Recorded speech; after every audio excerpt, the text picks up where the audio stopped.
Hello and welcome back to my channel. Thank you for joining me. This is my UFC Fight Night 88 kind of wrap-up show. Go through the fights, tell you what I think about them. Overall, I think it was a great card, man. There were some really good finishes. There was a lot of the decisions. There were seven straight decisions, I think. But even though there were some decisions, the fights were really good. And a few of the decisions, I really believe that they could have went either way. So, on those, it was a coin flip. Some of the fights were really tight. So overall, Fight Night 88 was a great card. Some really good fights. Some contenders emerged at the end of the night. So I'm just going to kind of go through the first fight. It was Milstead versus De La Rocha. Milstead won KO, second round. I had Milstead winning. I didn't really know much about either of these guys, but Milstead seemed like to be the more athletic and younger fighter, so I went with him. Next up, Brian Caraway beat Aljamain Sterling. I went with Sterling on this one by decision, and Sterling looked really great in the first round. His movement, he was real dynamic, jumping around. His grappling, he took Caraway down and just dominated him. Possibly a 10-8 round. I think it was a 10-9 round because it wasn't dominating, from start to finish. But some people said it possibly could have been a 10-8 round.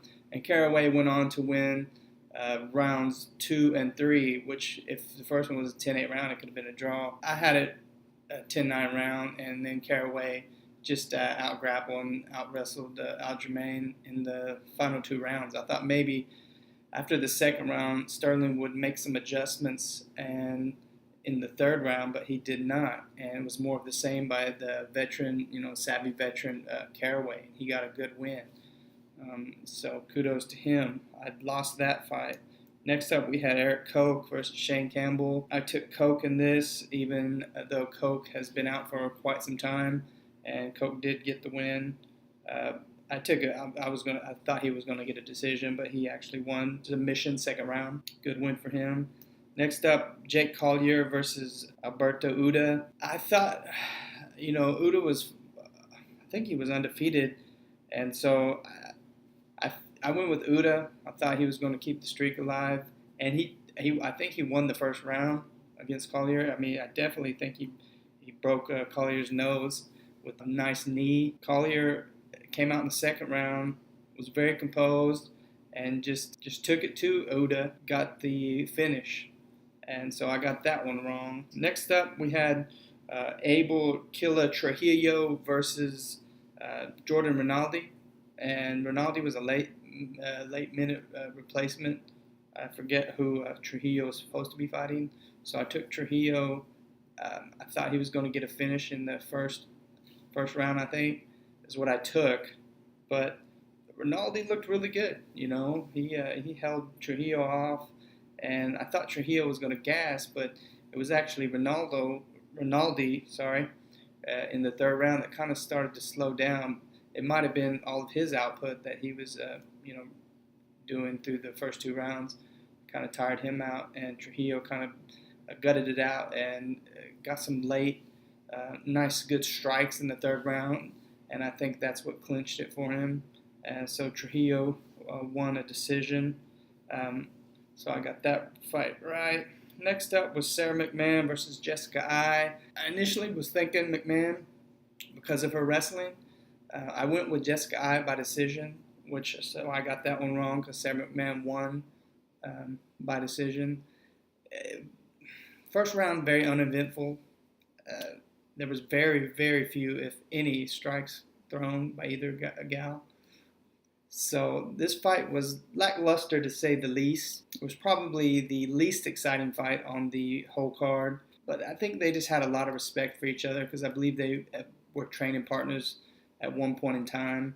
So there was just a lot of respect and a lot of hesitancy, especially by Jessica Ai. I went with Ai. I'm just more of a fan of Jessica Ai, so I picked her to win by decision, although she did not. Next up, we had Paul Felder versus Josh Burkman. This was a really great fight, man. Back and forth. But Felder got the the better of the striking. Berkman's tough dude. No matter what you throw at him, he's hardly ever going to go down. And Felder threw a lot at him. Felder's a young guy. He's definitely got a bright future ahead of him. I think he's just looking for that one signature win. He's fought some really tough guys, so I think he's looking for that one finish or that one signature fight that'll propel him to a contendership. Really good fighter, man. He's tough. I picked Paul Felder to win, and he did. Next fight was Lorenz Larkin versus Jorge Masvidal. Lorenz Larkin got the split decision win.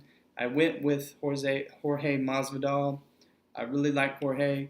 This guy, I don't know what it is about close fights and judges, but he can't get a decision to go his way. I really thought that he won the fight.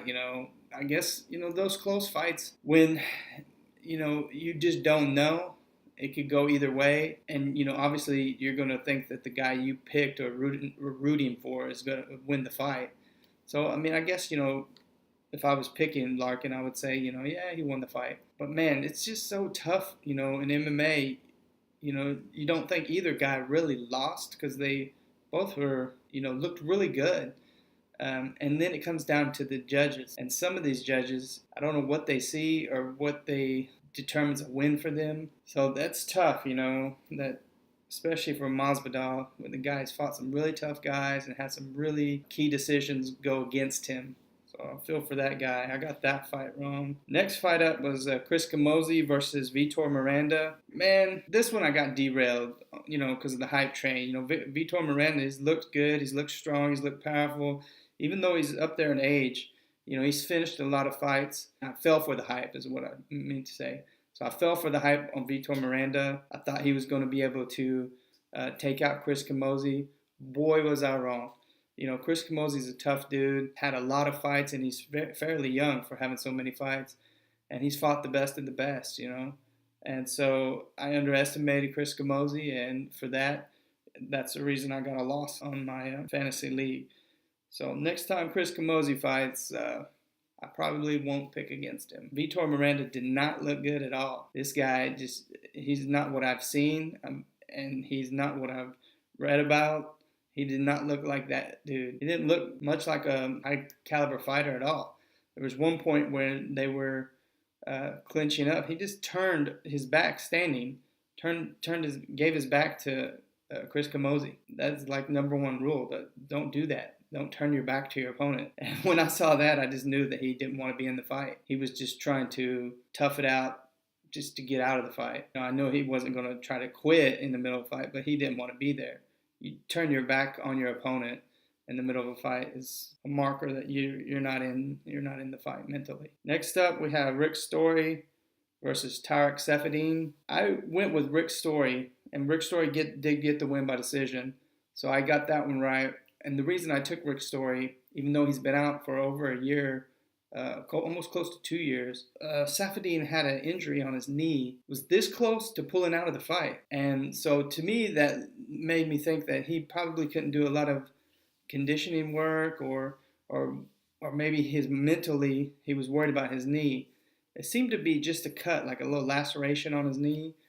And it didn't seem to bother him during the fight at all. But that was my reasoning with picking Rick Story. I thought maybe it was more of an injury than what it seemed to be. But it didn't seem that injury caused him any problems during the fight or anything.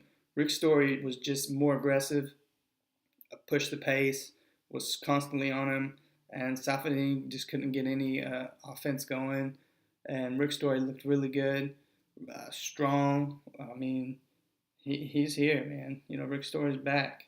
So good win for him. I got that one right. Next up, the co-main event between Jeremy Stephens and Renan Barão. It's another decision loss that I got wrong. I took Renan Barão by decision. Jeremy Stephens actually won by decision. Same thing with the Jorge Masvidal fight. Stephens and Barão was so close. I mean, and then the third round, Barão even got a takedown. And, I think the first and the third went to Barão. That's what my judging would have been. The second, obviously, went to Stephens. I mean, he rocked Barão. He probably landed the more powerful and stronger shots in the whole fight and was probably closer to finishing. But in the, the 10-point must system, I think Barao won the first and the third. So once again, if you were rooting for Jeremy Stephens or if you picked him, I guess it's such a close fight. One round is what determines, who wins what. And I was just very disappointed because I really thought Renan Barao won that fight. I think he won the first and third. But, what can you do? It was a very exciting fight. And, regardless of my picks, it was very entertaining. Both of the guys laid it on the line. I actually thought Barao looked really good at 145. He's coming up in weight. Stephens looked really good too. He rocked and he hit Barao with some really tough shots in the second round. There was an uppercut that just almost took Barao's head off. Barao's got a chin, man. This dude is tough. He's very strong. So he's looking good at 145. There's some really good fights ahead for him and for Jeremy Stephens. So good win for Stephens, even though I did not pick him. And in your main event, we have Cody No Love Garbrant versus Thomas Almeida. This fight, nobody picked this fight to go to decision. Probably nobody picked it to go past the second round. I actually picked Cody to win in the second round by KO. He did not disappoint. He got the KO, but it was in the first round, and he looked really good. The reason I took Cody in this fight wasn't so much that I thought he was that much better than Thomas Almeida, because Thomas Almeida is a beast, and there's some people saying, oh, he was all hype, No, this guy he's still the real deal. Thomas Almeida is. The hype is real. This guy is a tough dude. He's badass. He'll be back. But the reason I took Cody was Thomas Almeida's fight against Brad Pickett. I noticed he will take a few hits, to get in there, and he'll take some damage. He'll take some shots, and he has a chin. But I don't think Pickett, is as strong as Cody. So I knew if Cody could lay hands and just get those one or two hits in, that he would be able to finish Almeida. At least that was my reasoning. And sure enough, it happened. So that was a really good win by Cody No Love Garbrant. He was not ranked, and Almeida was ranked 7th, I believe. So this should propel him possibly top 10. If top 15 for sure. But if he doesn't break the top 10, I'd be surprised if he doesn't break the top 10. There's some really great fights. Both of these guys are 24 years old, I believe. Both of them were undefeated. So they both have a lot to look forward to. They both have some bright futures. Cody's just going to get there a little bit faster now that he beat Thomas Almeida. But don't count Almeida out. This guy is dynamic. He's got some really, really cool strikes. Really great fighter, and he'll be back for sure. But wonderful victory by Cody Garbrant. Look for Cody Garbrant to maybe get a top 5 opponent next. That would be awesome, because I think he's deserving of climbing the ladder, because he's shown that he's definitely got the striking and the skills to get these wins. Overall, it was a good card. It dragged on a little bit because there was several decisions in a row. The first fight was a stoppage. There was a decision. There was a submission, then a KO, and then it went on for 7 straight decisions before the main event. But like I said, those fights were really good. Barring the McMahon fight, kind of uneventful. Overall, great night of fights, and man, I just look forward to more by these young contenders. Cody No Love, Thomas Almeida, Paul Felder, even Renan Barao. I think he's still going to be a factor. So thank you for watching. Please like, comment, subscribe, share. Tell me who you guys think was the best fight of the night, or what you think about some of the decisions, the ones that I disagree with. The 2 main decisions that I really disagreed with was I thought Renan Barao won against Stephens, and I thought Jorge Masvidal beat Lorenz Larkin. So tell me if you guys disagree or what you think about that. I appreciate that. Share the video if you think you know somebody that might like it. Until the next video, appreciate you watching.